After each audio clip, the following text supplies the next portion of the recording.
All right, I'm going to go ahead and get started with the introduction here. Hello and welcome to Data Centers Everywhere. It's a drag, man. I love the titles that UBBA has for their panels, so I definitely wanted to share that. My name is Nikki Chandler, and I'm the Group Editorial Director for Energy at Endeavor Business Media. We publish T&D World, Energy Tech, and Microgrid Knowledge, among other publications, but those are the ones that I work with.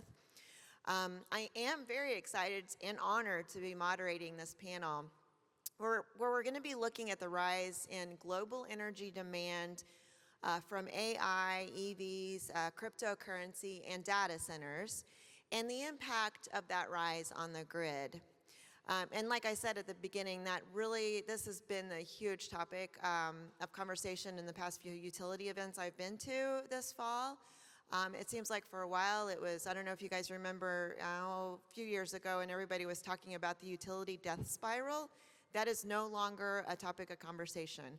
Now it's how are we going to manage this load that's coming? We've got a wonderful panel of experts, Janney, Shah, and David.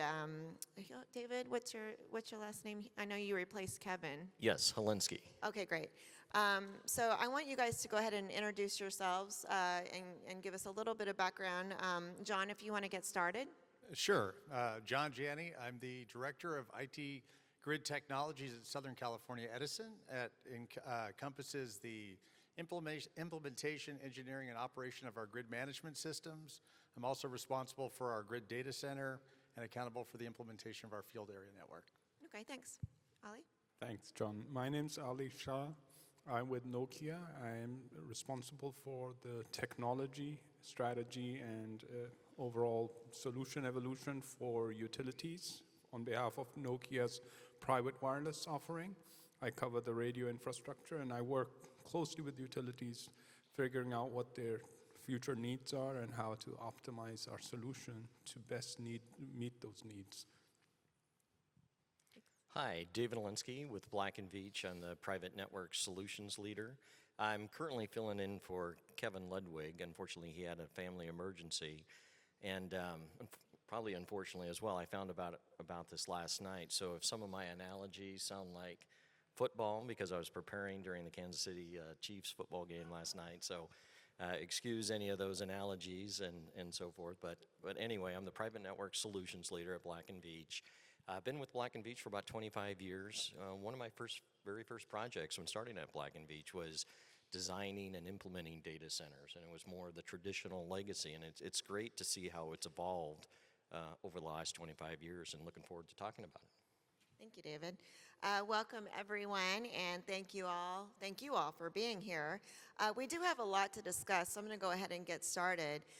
The AI data center building boom and the growth of EV charging has created a significant need for more energy.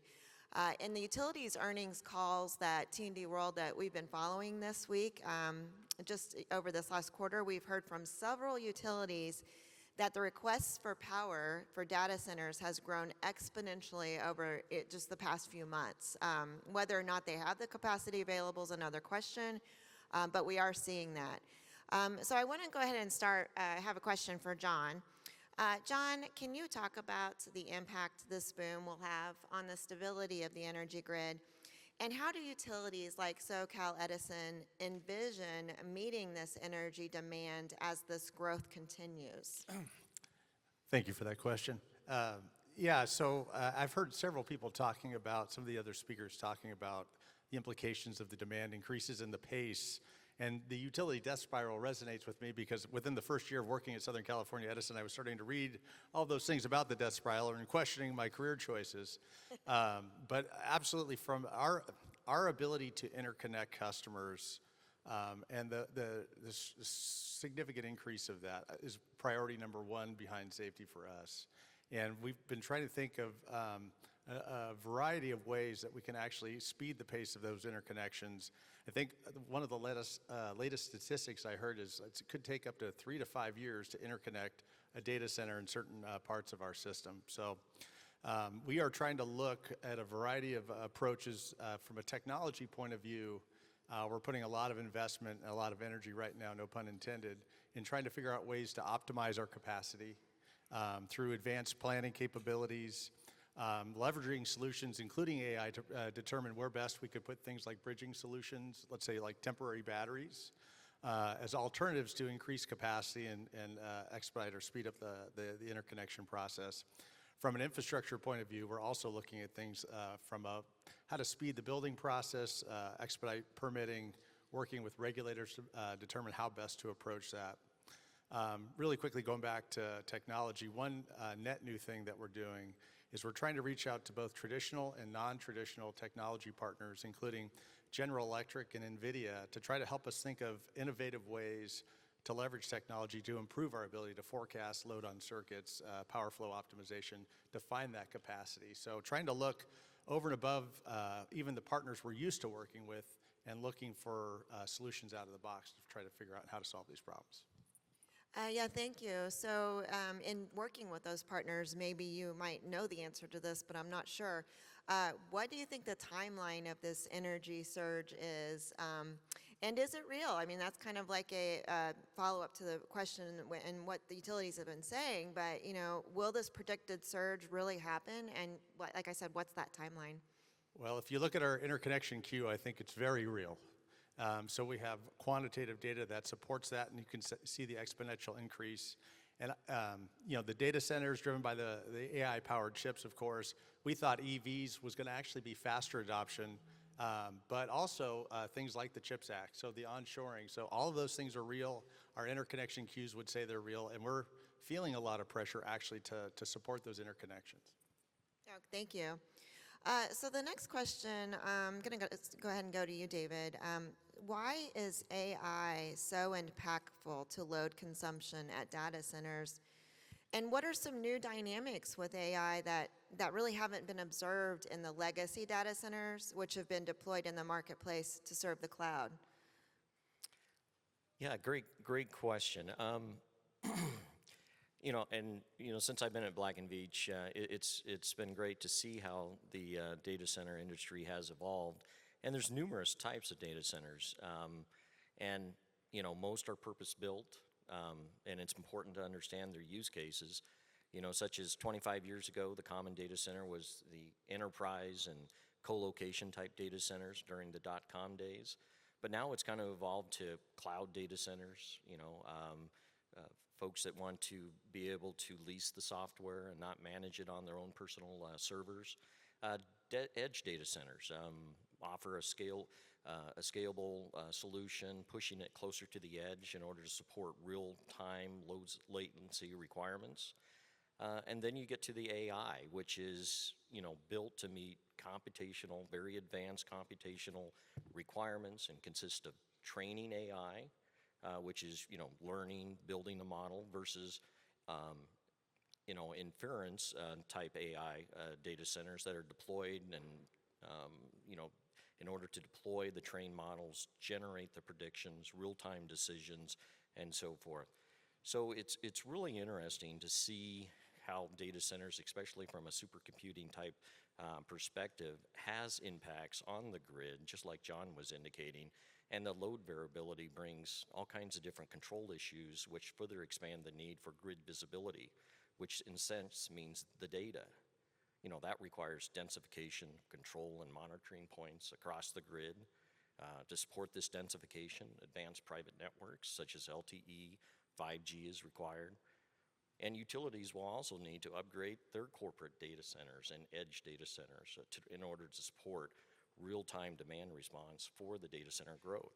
So not only will utilities be providing the power for AI-type data centers, they will eventually need AI-type data centers in order to support the huge amount of analytics in order to support the grid modernization needs.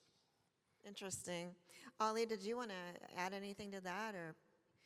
Absolutely. So first of all, just going back to the statistics, today about 2.5% of the US energy demand is used up in data centers. And that projection, there are different analyses. Some say it's going to be 7.5% of the total is going to be in by 2030. So huge growth.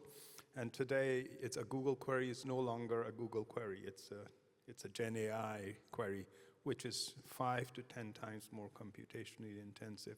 So in this world of Gen AI-driven demand, EV demand, we're going to have to figure out how to scale the energy availability. So grid reliability becomes even more challenging, which now how do you manage that?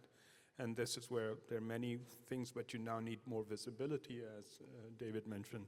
How do you become more, and those are the type of problems we're working on. So the top one is reliability, but then as you try to get more observability, how do you do that by more digitalization? Well, with digitalization, cybersecurity becomes a much greater risk. And then when you bring in renewable sources of energy, and they interact with the traditional sources, again, that is a whole management nightmare. And so I'll talk a little bit about the use cases we have in the Plug Fest in the coming days. They're heavily overlapping with the problems that we state in our overall thesis. What do we do with this surging energy demand? Well, it's an exciting time for sure.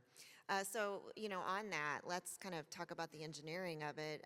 Ali, maybe could you tell us what engineering challenges will grid modernization present in the face of this rapid growth? So as I mentioned, a couple of engineering challenges related to energy reliability and cybersecurity are the top ones. But there's also the overall public sensitivity to the carbon footprint. So where we draw our power from, how carbon neutral is it? So those are the type of things at the top of mind of our central planners. But when it comes to the engineering challenges, where I'm focused, of course, is around connectivity and broadband modernization to help the grid transformation. And this is where moving the whole industry to open standards, where we can then create economies of scale, reduce the overall costs of connectivity by economies of scale and standardization. Those are the type of things that keep me awake at night and think about. I can go on this topic, but let's continue. There's some exciting discussion here with the audience. Well, and you may get back to that here in a second. But David, did you want to add anything about the engineering of the? Yeah, the engineering impacts across the whole utility organization. If you think about the demand from, the power demands from data centers, the renewable demands, trying to balance all of that requires complex control systems, advanced private networks. It requires utilities, data centers to be upgraded. So the impacts is you've got, electrical issues, you got controls, you got communications. It's a perfect storm from an engineering, and it kind of makes it exciting for new engineers that are coming in to the industry of all the dynamics and challenges that they need to be able to solve over the next several years. Yeah, and I heard another speaker earlier talk about, about finding that talent, and that's really needed in the industry. So, I think it would be a very exciting time to get into electrical engineering, or engineering for the utilities. Okay, let's move on. Of course, the big question is, and Ali mentioned a little bit of this, but what role can broadband communications play in these modernization efforts? And I don't know, John, do you want to get started on that one? Yeah, I think obviously the proliferation and capacity and scale of wireless is going to enable so much of what we've just talked about.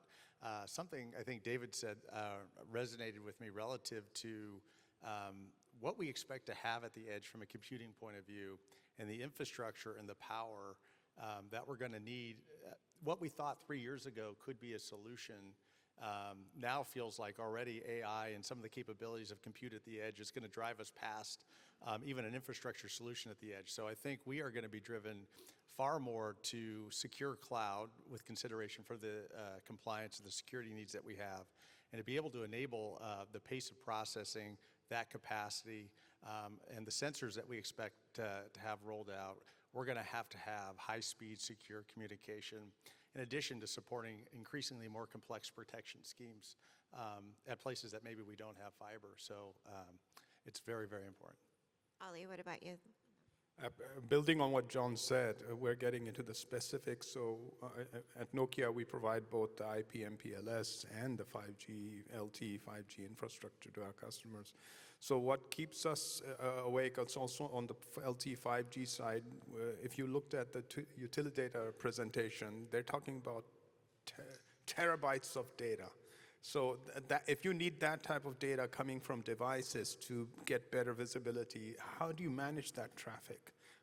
Especially if it's all 5G or LTE traffic. Those are some of the interesting problems. And they all come under the sphere of what we call AMI 2.0. And we've got some excellent presenters tomorrow between two teams, which will talk about AMI 2.0 from, one is led by Itron, the other is led by Ericsson Hubble. So it'll be very interesting if we can get deeper into the meat with the audience there. Yeah, definitely. And David, did you want to address that? What role can broadband play? Oh yeah, it's essential. I mean, without advanced communication systems, I mean, the grid mod is non-existent, and plus being able for utilities to be able to provide solutions to their customers, delivering low cost, reliable power, communications are essential. It's expected that, electronic devices across the grid, in order to provide the visibility and the reliability, is going to grow by 1,500% just across the grid itself. And by providing, and just with those devices, the amount of bidirectional communications that's required to support those applications is an immense amount of data that needs to be transferred back and forth between the control points versus the monitoring points. So it's very essential. Yeah, these numbers are just staggering. I like this question, and I'll go ahead and maybe Ali, I'll start with you on this one, and we'll go around. But what strategies can utilities adapt to ensure resilience against that potential perfect storm scenarios of energy demand while continuing to support the growth of AI, EVs, and cryptocurrency mining? So so this is kind of the resilience question for you. Absolutely. So again, the resiliency topic is attacked from multiple angles when we're building our broadband infrastructure, especially. We're starting from resiliency in terms of how we architect with backup solutions for the core, for the network management system. So those will become more critical. But when it comes to resiliency, I also look at the architecture from a edge compute and latency standpoint. That do we need to take all the data back to the core, or can we distribute the intelligence? Those will become very critical in terms of architectural choices we have to make the network much more resilient, and it's also responsive to our needs. We also have a session tomorrow on edge compute between, again, two teams. One is led by Nokia, the other is by Cisco. You can get different views of what edge compute is and how that can improve that. But resilience, of course, also goes to the next level into how you build your radio networks, how you can show there is a backup. So again, there are multiple architectural strategies on improving the resilience of the communications infrastructure. And, you want to add anything, David, on that resilience topic, or? Yeah, I totally agree. From a resiliency perspective, just from a strategy planning perspective, again, it's all about what kind of digital points are you going to put across the grid? Like some of my aha moments was, where customers really need to be able to provide very efficient, low power cost to their customers. So AMI 2.0 and beyond, back 10 years ago, you used to monitor meter inputs maybe once a day, once every 4 hours. Now it's becoming to track to 1 minute or less in order to make the grid more reliable, more efficient. That's a huge amount of data that needs to be processed. PMUs is another aspect in order to provide the grid more resiliency, more reliability. Having that real-time transparency and visibility of how the grid performs in order to prevent brownouts, surges, faults, which impact the grid, and to be able to provide a self-healing grid, you even have to look at the data centers because, again, the data centers are becoming super processing centers for the utility to be able to create that self-healing grid. John, did you want to add the utility perspective to that one? Boy, I feel like they really said it all and then some. I would say resiliency overall has been a key focus for us, especially over the last couple of years as we've been thinking about our grid modernization investments and opening things up, maybe more than they've ever been open because for the need to scale and support distribution automation and DERMS, interconnect DERMS. And so we are making substantial investments from a resilience point of view as a hedge against multiple risks, including cybersecurity. Because we have made tremendous cybersecurity investments in defense in depth, but it's always trying to plug a hole in a dam or play whack-a-mole. And so we think through resilience is probably our best approach to try to mitigate a lot of our risk, to ensure the uptimes of the systems, especially as our reliance on communications and these digital points. You said digital points. Yeah, I was looking at that the other day, and that's really something I'm trying to convey internally to executive management, right? We're used to looking at physical assets. Well, now, if you think about these digital points and the quantity of devices we expect to go up, the multiple points, we're going to be dealing with millions of points that we need to communicate, process, analyze, and then control or act. And so, yeah, I mean, a lot of what both of you said resonates with us, and resilience is definitely a focus. So what type of assets may need to be deployed with large computer infrastructure to improve grid performance, and what type of communications infrastructure is needed to support these assets to ensure the stability of the grid? So this is kind of a little bit more of a specific question. And David, if you wanted to start with this one, yeah, go ahead. Yeah, and I might just follow up with John's comment. The points, all of those digital points are going to be an IP address, and he mentioned cybersecurity.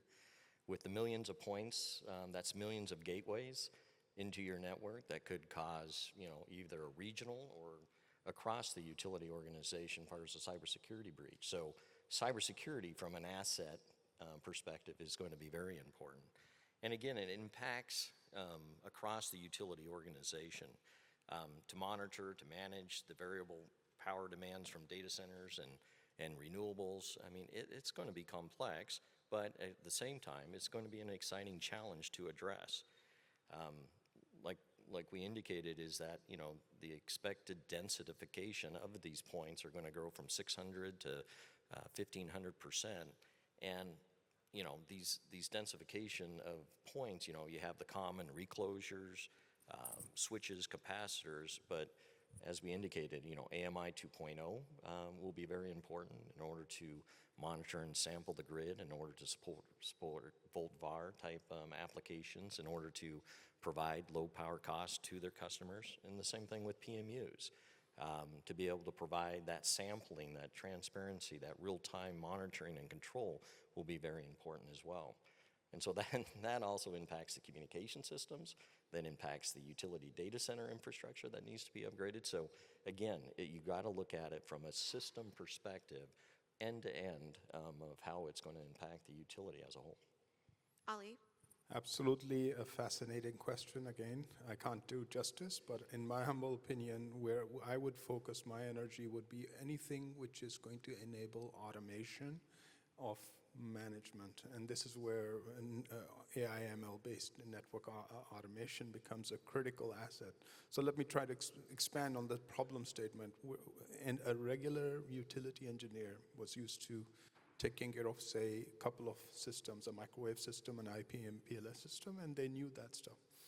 The moment you take them from that world to the LTE 5G world, the amount of information that they're going to be exposed to, one radio network transaction has thousands of points just coming from whether that was a proper transaction or not. So that data is now going to overwhelm the engineer. What we now we're thinking about is intelligent systems which are going to make the life of engineer easy. So around fault management, automatic alarm correlation. We'll have a presentation around that, although also on Friday, on a whole AI/ML-centric network optimization.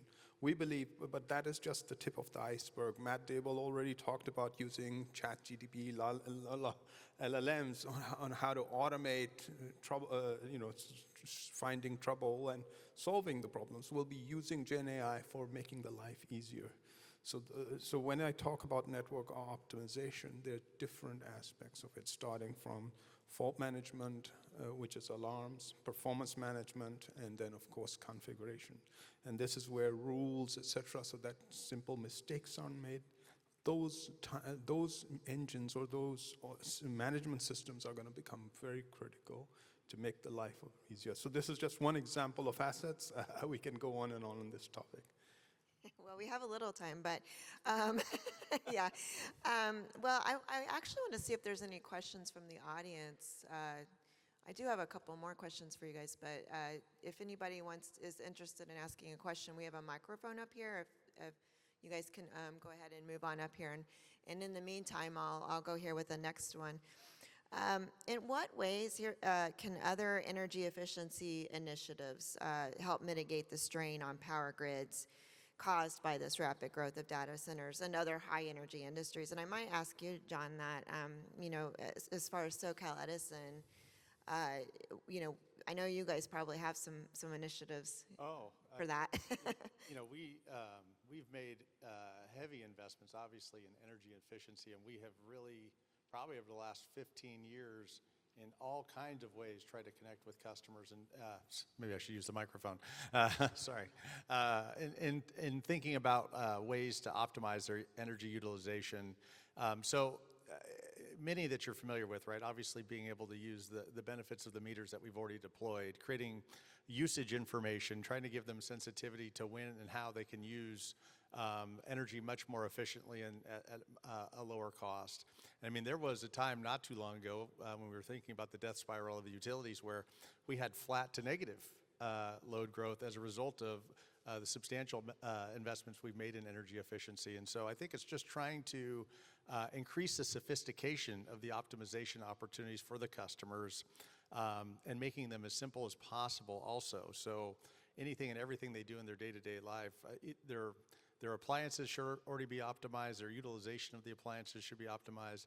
How can we potentially leverage AI to give them even more information so they can take advantage of those efficiency opportunities without having to make it part of their daily life? How am I going to plan my energy utilization today? So I think it's trying to push more on many of the initiatives that we've pushed on in the past, and then creating more incentives for things like demand management and using their resources like their EVs and their charging. How can we also make those resources that we could potentially leverage and incentivize even more customer buy-in to efficiency and moving to more electrification?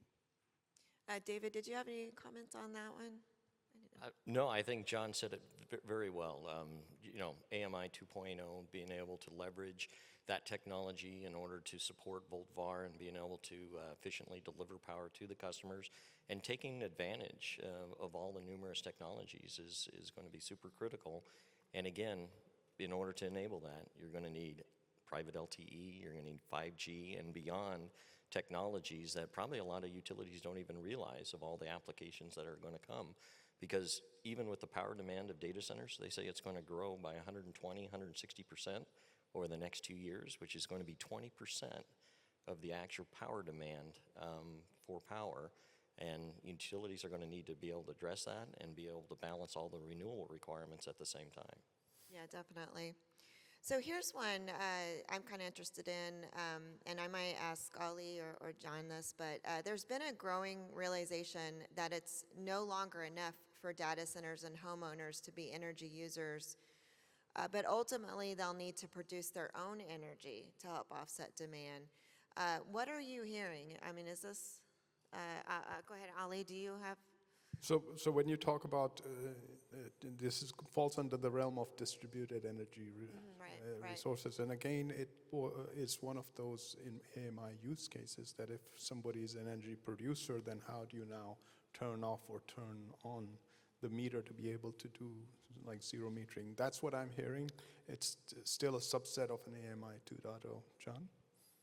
Maybe I'll just add, as part of our grid modernization technology implementation, which we've been working on for a few years, we are looking at how, sort of building on what I said before, how we can incentivize and leverage customers' assets, including EVs, the batteries in the home.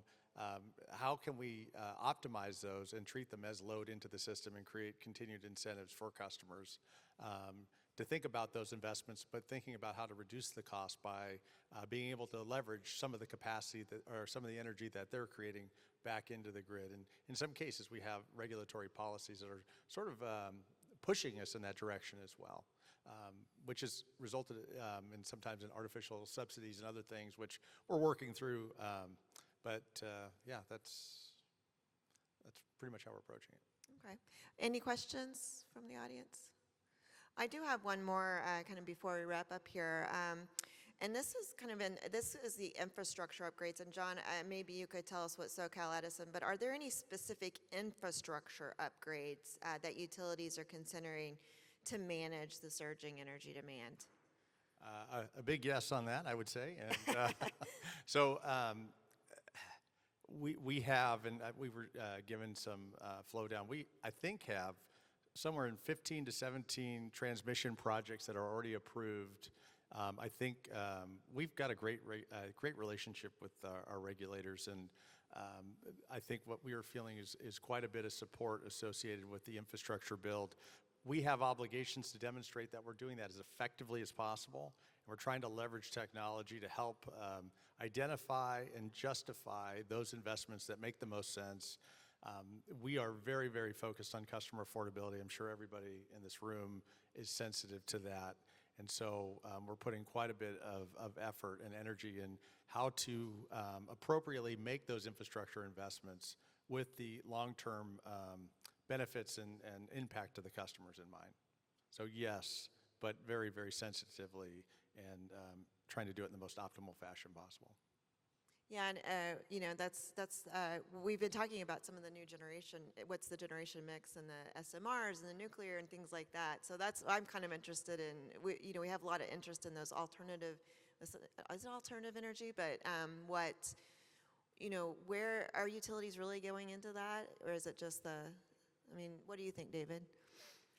Well, I think utilities have to make that transition or move because in order to provide the power for their customers. Otherwise, they'll have to do it on their own. I was looking up some interesting tidbits, like ECL is forecasting to build a 1 gigawatt AI data center on 600 acres, but they can't get the power required, and they're building their own hydrogen plant to be able to provide it. So I think it's a tremendous opportunity for utilities to answer the solution for the AI data center market, and just being able to address those challenges, just like John is talking about, creates tremendous growth and opportunities for the utilities. Ali? Well, everybody knows that Microsoft is now trying to get nuclear with 3 Mile Island coming back online, so that's the hottest news. And then Google, they're all negotiating. But what we believe is that that's going to drive more connectivity demand more to the grid. And to me, the thing that I'm working on a daily basis is latency, because that's the toughest animal, especially if you're working with LTE or 5G. Then reducing the latency so you can get the message on fast to turn off or turn on a resource like a DR resource, which is going to help you with efficiency. All that is the name of the game today. So building low latency networks with edge compute is a significant infrastructure investment, and that's where, is there a benefit to making those investments? What's the value? Those are the things which are at top of my mind and which are going to be one of the themes tomorrow in the Plugfest. Thank you very much. Do you all have anything else to add in closing, or think we're wrapping up? No? Does the audience have any questions? If we had anybody come up? Well, Can't see. I don't think so, but we do appreciate you attending this session, and I do believe Bobby will come up and get us ready for the next one. Thank you so much. Appreciate it. Thank you.